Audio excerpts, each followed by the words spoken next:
ئەمڕۆ یەکێک لە هاوڕێ و هاوکارەکانمان ڕۆژنامەنووس زۆسک باڵک لەلایەن ئاسایشی پارتی دیموکراتی کوردستانەوە لە چۆمان دەستگیر کراوە. هۆکاری دەستگیرکردنەکەی پەیوەست کراوەتەوە بەوەی کۆمنتێکی نووسیە لەسەر ئەو پۆلە گەنجەی لە ناحیەی قەسرێ بەهۆی خۆپیشاندانەوە تا ئێستاش لە زیندانەکانی ئاسایشدانە.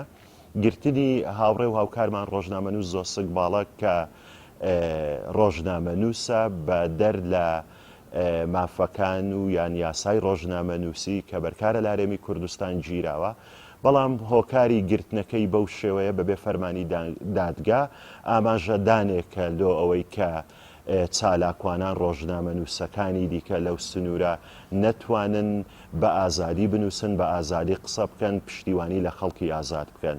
لۆ ئێمە هیوادارین بە زووترین کات هاوڕێ و هاوکارمان ڕۆژنامەنووس زۆسک باڵک و تەواوی گیراوانی دیکە لە سنووری باڵەکایەتی ئازاد بکرێن.